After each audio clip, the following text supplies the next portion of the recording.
Olá, cheguei para o nosso momento de estudos. Hora de prestar atenção, temos aula de geografia. A vegetação e o clima são dois aspectos naturais que estão sempre relacionados. No nosso país, o Brasil, as matas, as florestas e as plantas, de uma maneira geral, variam muito devido às diferenças do clima de cada região do Brasil. Observe o mapa. Cada cor representa uma região. Isso quer dizer que cada uma delas é diversificada com as suas espécies e suas formas diferentes. É o que nós vamos conhecer hoje, um pouco sobre cada região. Observou? Então, elas são chamadas de equatorial, tropical litorâneo, tropical, semiárido e subtropical. Nós chamamos um conjunto de plantas de determinada área de vegetação.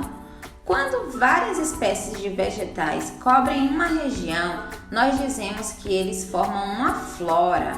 O nosso país tem uma flora riquíssima e com muitas utilidades, não é verdade? Medicinal, para alimentação, há uma diversidade de vegetação no nosso país. Você sabia que muitas plantas nascem sem precisar ser plantadas por nós, pelos seres humanos? A ação de muitos elementos naturais ajudam que essas plantas brotem e cresçam. Por exemplo, a ação dos ventos, das chuvas, dos pássaros, borboletas, abelhas e de outros animais. Olha só que interessante, e por isso devemos sempre preservar essa diversidade que existe no nosso país. Vamos ver um pouco agora sobre os tipos de vegetação. No Brasil, há muitas espécies de vegetação, porém as mais frequentes, ou seja, em maior quantidade, são a floresta, o cerrado, o campo, a caatinga e as vegetações do litoral. Veja bem as florestas.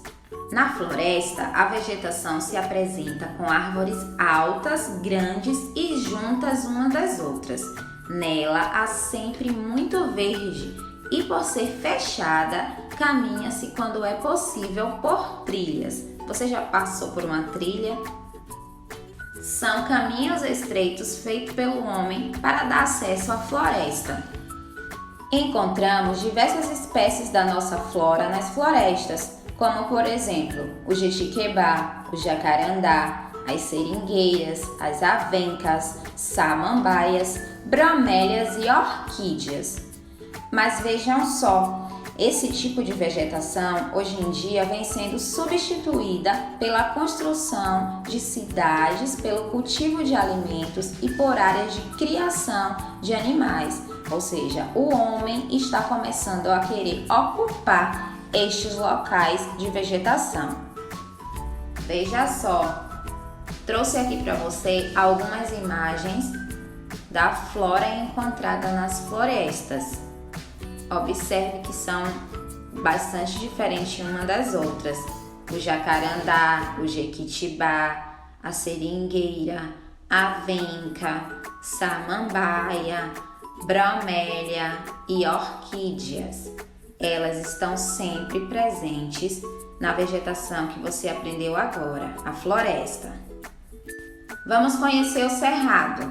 Ele se desenvolve principalmente no interior do Brasil.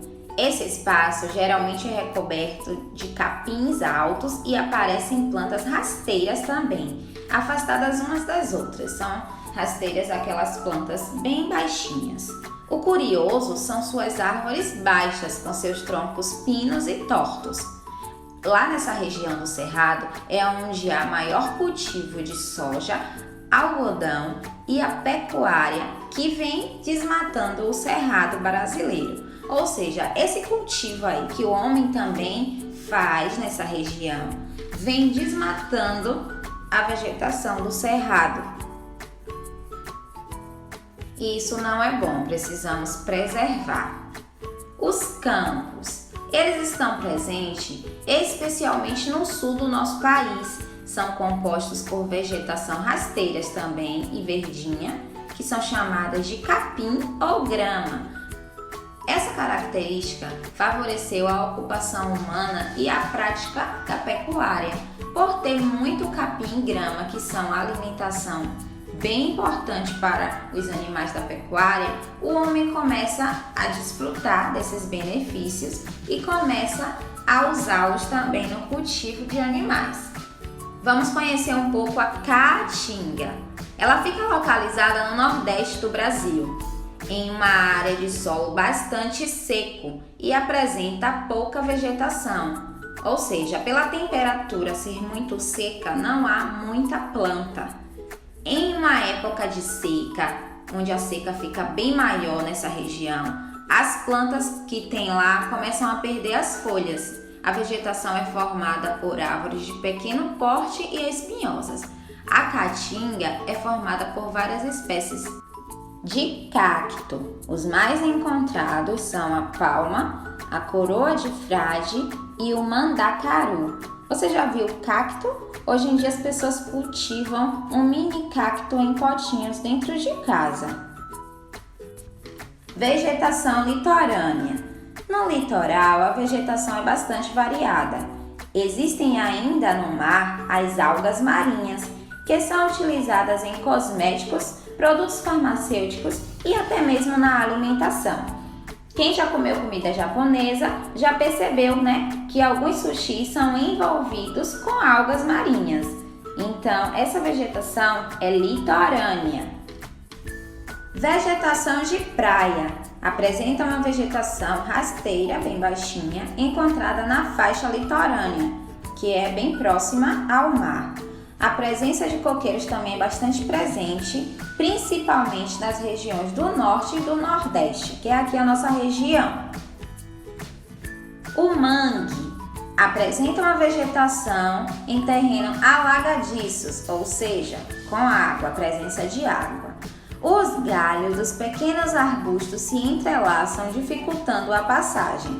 As raízes dessas plantas se entrelaçam como se fossem teias de aranha e dificultam a passagem do homem por estes locais. Por isso são chamados de mangue. Os vegetais são importantíssimos para o homem. Aprendemos hoje que, além de purificar o ar que nós respiramos, os vegetais favorecem o clima das regiões, ou seja, cada região possui uma vegetação que determina o clima, que é aquela temperatura da região, que é predominante, que nós já estudamos. Além de nos favorecer com medicações, as vegetações também servem como alimentação, não é verdade? E entre outros. Fica como alerta, a questão da preservação. Preservar a natureza é um ato que vem de mim e de você. A nossa aula de hoje está no seu livro na página de Geografia, entre a página 46 e 50. E a atividade na página 51 e 52. Beijo!